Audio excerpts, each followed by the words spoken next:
It would appear that I've been called out on Reddit for not understanding how to build craft correctly, and that my builds are actually very weak, and that it's very easy to take my builds and correct them, quote unquote.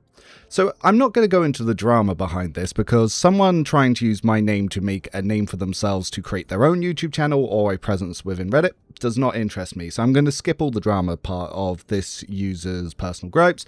But essentially what they're saying is that in the recent builds where I explained how fleet combat training works with Blade Dancer, and I explained the difference between Priest, Navy Officer, and Sanctioned Psyker, that I've completely misunderstood that the only correct and viable way to build this is with a Navy Officer that goes into Psychic Awakening, that Drukhari weapons are not useful to a Blade Dancer Executioner, and that I waste too many talents taking ways to armor strip when instead I should be building for base damage. Now, this is a lot of misinformation that comes in all at once from this user. What they don't understand is, as Executioner has been changed to 1.5, you have a chance for your dots to fail, and some enemies will be outright immune to certain dots. What this means is, in order to maximize the power of Executioner, you need to maximize potential of your dots. What one of this users does is he creates a heavy armor Blade Dancer from an Imperial world, and he used this on Ablard with Psychic Awakening to say that per hit, he does more damage than me because he uses Psi Focus, Hand of Offense, and Orchestrate Flame. Looking at his build, he even then later admits you don't even need the Executioner parts because your base damage is so high that it doesn't matter. Which means that he fundamentally does not understand how Executioner even works, or even how dots work. The strongest part of damage stacking when it comes to Executioner isn't Master of Torture or All-Encompassing Agony, or even Acute Pain. It's actually racking weakness and fragile playthings. What fragile playthings does is for every 10 points of armor strip that you apply, you can stack more Medicaid to your damage of your dots. And this doesn't care if the enemy only has 20 armor. If you were in total removing 1,000 points of armor, that's 100 times it will proc. It doesn't care that that potential was only 20 armor. This means if you stack Destroyer, Racking Weakness, Metal Claw Gloves, Grand Performance, the Death Waltz upgrade, if you throw in, say, Exploit Weakness from an Operative, if you use Undamned of Souls, if you use Ionized Grenades, basically every way to armor strip in the game will further increase your potential damage. So by focusing on base damage, you're actually losing the point of the dots. The other problem is the entire gimmick behind the Navy Officer is not killing with the Death from Above, but actually using Death from Above to prime dots, and then the offhand fleet combat training, because the initial hit will not proc the dots, will actually increase all the dots that Death from Above applies, and then it will cause a massive explosion in damage. This is where it all comes from, and by causing that offhand hit to get the kill, you generate another stack of Death from Above, so you actually don't use any resources to kill. Now, what this user did was he created a much weaker version of my build by not giving it the correct items or even understanding the ability rotation. He removed all the items that create the synergy for the armor strip, and then he ignored the abilities that apply the armor strip, such as Grand Performance when using Blade Dance. So he said that my build was weak, even though my build still one-turned the encounter easily with Urlon and Daybreak, with his build requiring an extra 5 levels to even be able to apply the third dot, and items that you can't obtain until after this encounter, which was the only way his build could get through the same encounter. Now, in his test of this, he even used the Iconoclast action to get Finest Hour instantly from Cassia, and actually had to use Cassia to clear half the battlefield to give Finest Hour and to stack Burning Dots, because inherently his build wasn't strong enough. The reason his build wasn't strong enough is he removed a lot of the synergy that actually stacks your Executioner's dots from the tier 3 in order to cram in all the Psychic Awakening. So his argument is that by increasing his base damage, it doesn't matter that you're losing all of these Executioner ways to armor strip and stack your dots, because your base damage is higher. So he fundamentally makes the build weaker without understanding my argument for why it makes the build weaker, but then proclaiming that it in fact does not make it weaker. And by doing so, he also removes a lot of the power of the build, because he's using dead talents in replace of ones that are actually vital to the synergy of Executioner.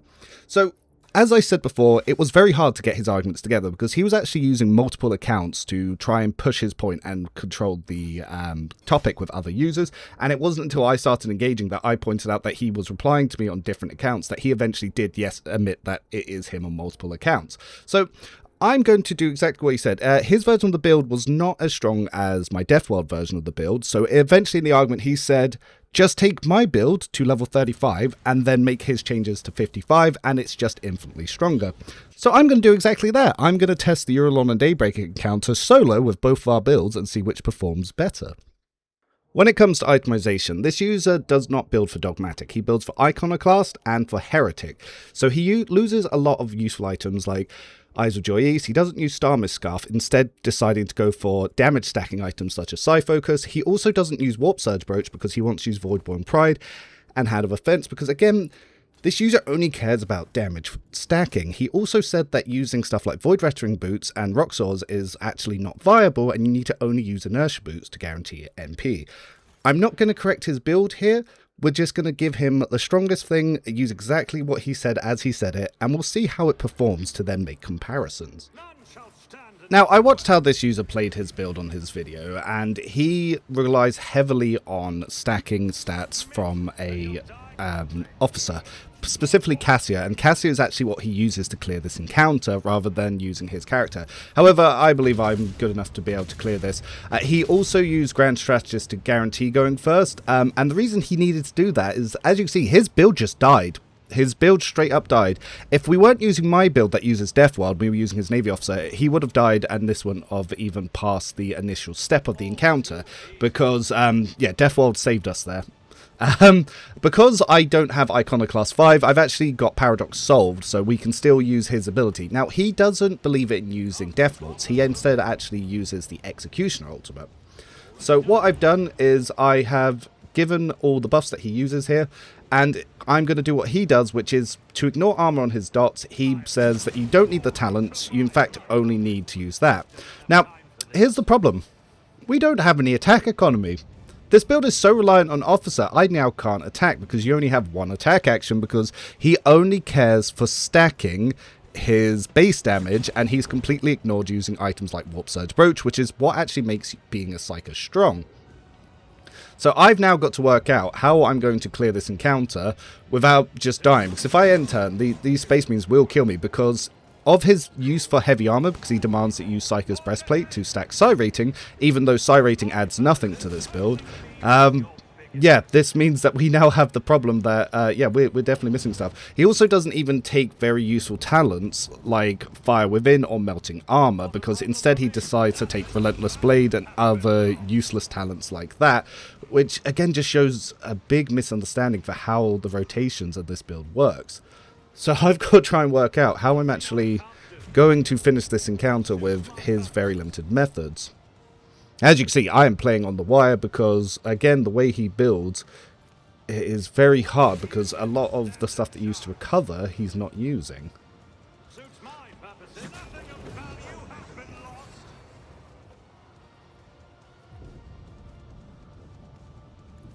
So what I'm going to have to do is I'm actually going to have to use Scorchers and to reset some of my attacks here.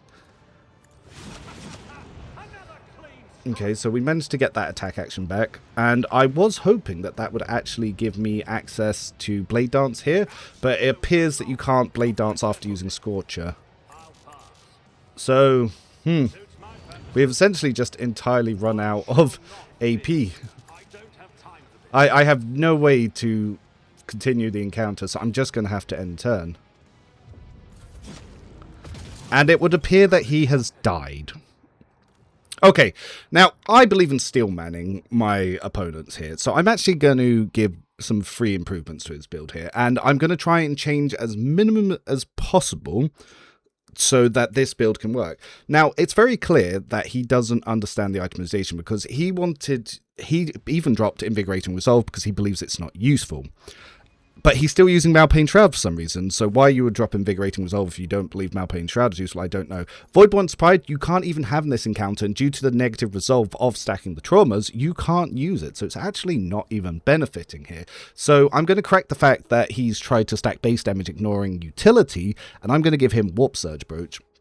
The Psi Focus, by the way, seems to be bugged. When you take damage, it's meant to increase the damage you take, but it seems to be increasing the damage enemies take. So since 1.5, it's actually a really good item, even though having Star Mist Scarf would still be better for this build because it would give me 2 number of attacks. He also dropped Dual Weapon Combat, which would have allowed me to help there, as well as Eager for Battle, which would give me 2 more AP. So if he hadn't dropped talents that he called useless, I probably still could have one-turned that encounter of his build. So it's, again, his lack of understanding of build crafting has actually led to some failures here. Luckily, because parry's so good, it doesn't matter that our dodges get reduced. And we're going to try again with what I have changed here. So naturally, we're going to activate the initial part of it here. We're going to buff him up because, again, base damage is the most important thing to him, so we need to get that orchestrate in. We're actually going to increase our health before we inflame here with Iron Arm. Ooh, actually, no, I'm not going to Inflame. Inflame will currently kill me. What we need to do is use Carnival of Misery, and Inflame will heal me. So yes, now that we've used that, now if I Inflame, we get a nice little heal. So we actually have attacks, but the problem that we're now seeing is our AP is super limited, because in order to buff ourselves and Ignite, that's 2 AP. Now, I want to area attack to reduce the number of attacks that I have to do here. And we've run out of AP. Because, again, he doesn't believe in Eager for Battle, whilst high stacking buffs. So we might run into another problem. Now, I reckon I can still try to get through this. Basically, as long as I can kill Urlon before I have to end turn, then I should still be able to survive the end turn and do this into turn 2.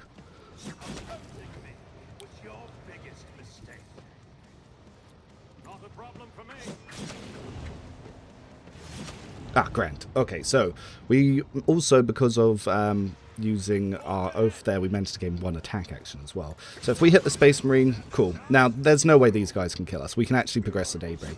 I'm pretty sure he would have misplayed that based on the fact that how I've watched him perform in his clips. But I managed to get through. I'll even knock that enemy over to have only 1 possible enemy attack us. There's no way that this guy should be able to kill us. Cool, 10 damage. Grand. We also get more healing because of using the Carnival of Misery upgrade. We have no more attacks, so I have to death from above here. But we've managed to progress to Daybreak. So let's see how this does. Now, we'll only have 1 attack action for this, and Blade Dance. So I am a little bit worried that we might not be able to kill him, but the base damage is so high, I think Blade Dance might still manage to get through here. We'll have to use Exsanguination to actually get the movement. Reckless Abandon, so we can get the damage buff, which will also give us some movement. And then we only barely make it to him with having to use Blood Oath. So, alright, let's have a look. So the damage is quite slow to increase, but the offhand attacks do actually manage to proc enough to get us through. So it can actually beat this encounter, though not comfortably. Now let's compare this to my setup. So as I previously stated, the strength of Blade Dancer Executioner doesn't come from how high base damage you can do. That's something you do on an Arc Militant.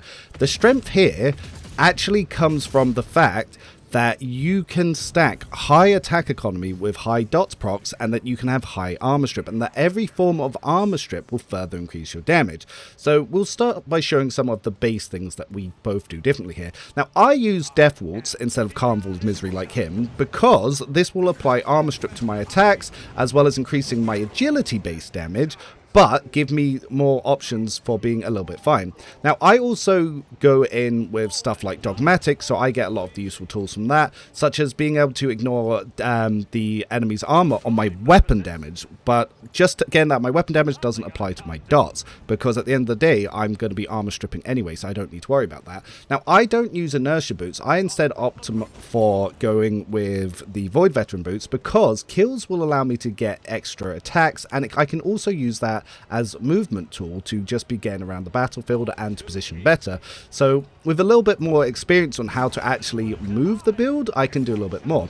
So as you can see, yeah, the initial death from above, it does do less base damage, but when I then proc dots, I'm actually going to increase my damage more. And there are other ways that we can use this. We don't need to use Hand of Offense to stack damage with items like going in with the Four Swords. We can actually use even having the Rock Saw. The Rock Saw will actually hit for 4 times, which will give us a lot more dot applications, and it's something that we can use as a secondary. That will also generate death from above charges. As you can see, I'm not really struggling to move around this encounter and to get the damage that I need to do. And if I want to guarantee that I can keep moving, again, that Rock Saw mixed in with the Blade Dance elements will do exactly just that. So I'm considering using Grand Performance here, but I remember that he didn't use Grand Performance on my build, so maybe I will avoid using that just for now. But I can still use stuff like Pain Resonance. I could still even use Carnival of Misery, because with Paradox Solve, I can actually have access to both. And because of Paradox Solve, we can get both of them in there.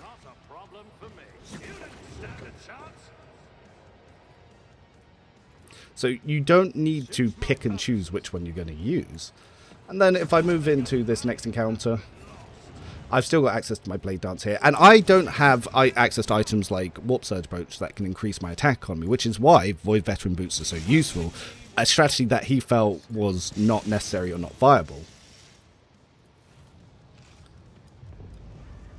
Now, as I said, one of the biggest damage increases from this build comes from using Captive Audience with Grand Performance to use Heavy Armor Strip, which will greatly stack up the amount of damage that you're going to be doing from your Medicae, so it will drastically increase your damage and drastically increase your dots. Now, because he misplayed this, and he didn't do that to make my build look weaker, I'm actually going to repeat his misplay and just see if I can still get through the same encounter without using, obviously, the main mechanic, which is going to be the armor strip being added to my Blade Dance.